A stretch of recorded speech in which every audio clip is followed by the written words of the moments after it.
శ్రీరామనవమి వస్తుంది. శ్రీరామనవమి సందర్భంగా సీతారాములు వచ్చారు. ఎక్కడికి వచ్చారు ఏంటనుకుంటున్నారేమో, ఈటీవీ విన్‌లోకి ఒక 35 నిమిషాల కంటెంట్ స్ట్రీమింగ్ అవుతుంది. కథాసుధా అనే ఒక ప్రోగ్రాంలో. నాకెంత నచ్చిందంటే, అంటే ఒక కథని చెప్పడానికి 3 పేజీలు ఉండాలి. మంచి నటీనటులుండాలి. దాన్ని 30 నిమిషాల పాటు చెప్పటానికి అద్భుతమైన కథ ఉండాలి. ఎమోషన్ ఉండాలి అని చెప్పిన ఒక చిన్న వెబ్ ఫిలిము ఎంత నచ్చిందో అంత నచ్చింది 'సీతారాములు'. ఎల్‌బి శ్రీరామ్ గారికి ఎస్పెషల్లీ కంగ్రాచ్యులేషన్స్ సార్. ఆయన ఎంత మంచి నటుడో, ఎంత మంచి రైటరో, ఎంత మంచి వాగ్దాటి కలిగిన వ్యక్తో అందరికీ తెలుసు.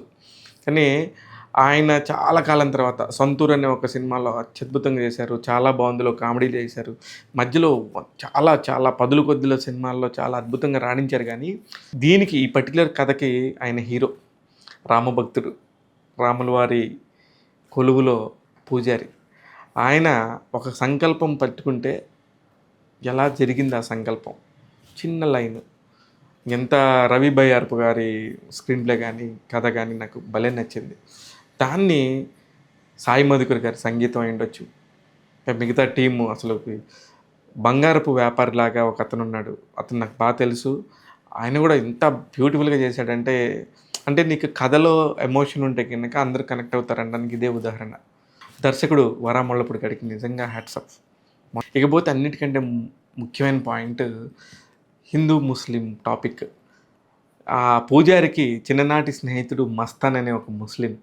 ఆ మస్తాన్ అనే ముస్లిము వచ్చి ఒక మాట అనటంతో ఆ మాట నిజమే కదా అని చెప్పేసి అంటూ ఉంటారు. ఇంకపోతే ఒక సీన్ ఉంటుంది.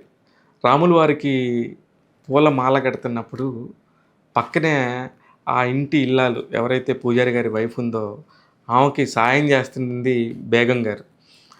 ముస్లిం యువతి పూలు కడుతూ ఉంటుంది రాముల వారికి.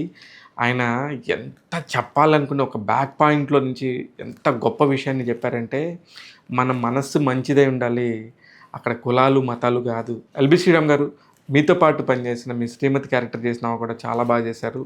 అసలు చాలా బాగున్నారండి. చాలా నమ్మశక్యంగా వీళ్ళిద్దరు నిజంగా దంపతులేమో అన్నట్టుగా ఉన్నారు.